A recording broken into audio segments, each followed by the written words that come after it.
your ability working with younger players that particularly impressed the bosses here. What is it about the way you work as a coach that makes you particularly suitable to working with guys at this stage? Well, firstly, other than Ben Chilwell, who was magnificent in 28, all I had at Strasbourg were young players, and they were a joy to work with. I've worked with senior players. I remember having a great relationship with Phil Jagielka, who was 41 at the time at Derby, or with Curtis Davis, who was 38. Age is one thing, it's your ability to learn, it's wanting to be engaged in something. I'm not going to sit here and talk about my strengths as a coach. You know, my job is to show it on a pitch, on a match day, and in training, delivering the very highest quality of sessions and meetings to the players. I will let other people speak for me. It's not for me to speak about my own strengths. What similarities do you see between what you had to work with at Strasbourg and what you're going to work with? Some outstanding, talented players with huge potentials, but the job for me is to turn the potential into reality. There's a lot of similarities in the recruitment of both projects. There's an idea about the way that the team should play, and I fit into that. You know, so for me, I'm very excited to get to work with this group. I've had 2 wonderful days being welcomed in by everyone. I feel at home already. The players have been magnificent with me in their engagement and how they've made me and my staff feel at home, and now I want to get into the games with them. Thanks, Rob. Ben?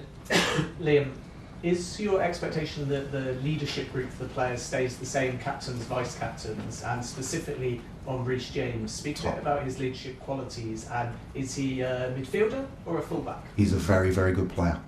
He's a very good player, and good players can play in many different positions. Obviously I've analysed the recent games that we've played before I've come in, and I have to say Reece, in terms of his impact on the group, in terms of his performances when he's been on the pitch, I think he's growing every day. He's growing every day, and it's exciting to be working with Reece at this stage of his career now, because I think he has levels.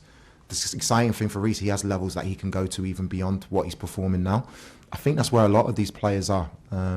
It's always difficult when a manager, and Enzo's been very successful here in his own way in terms of winning 2 trophies. When a manager leaves, the group should be disappointed.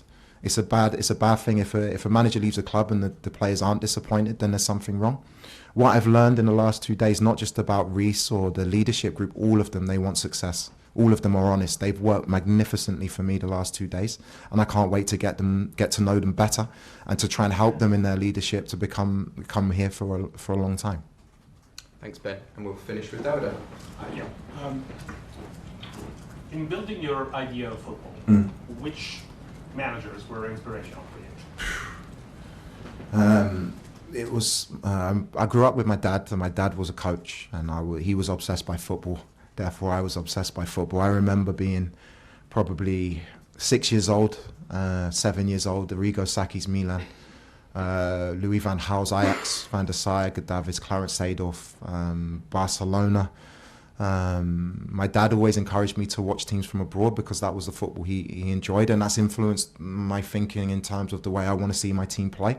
I had a great experience in France, playing against 2 of my idols, Luis Enriquez. I don't have a big ego. Luis Enriquez is a magnificent coach. I managed to play against him. Roberto De Zerbi is someone who I have a lot of time and respect for. It will be the same in the Premier League. Pep Guardiola has been one of my heroes. I'm not afraid to say that as Chelsea manager. Now I get to go against him. Brilliant, you know. And for me, it's about having that respect for other coaches in the league, but never having too much respect where I don't think I can be successful, because I think with this group, with my idea, I think we can be successful against these teams and these coaches in our own right. And when you look at the group you have, you mentioned a lot of good qualities. Can you find a bad quality in the group? Ones that maybe you need to work on? Are you talking about negative? Yeah, negative quality. Of course you are, you're a journalist. That was a joke. It was a joke. I'm allowed to have a joke. No, I wouldn't say I don't speak about negatives. I think the biggest hurdle we have is realising the huge potential that we have in the group. Is realising it. Having what potential is one thing. I'm potentially a very good coach. My players are potential. Well, some of them already are world-class players. We need to not be a potentially world-class team. We need to be a world-class team, and that's where I'm trying to take the club. Okay, thanks, David.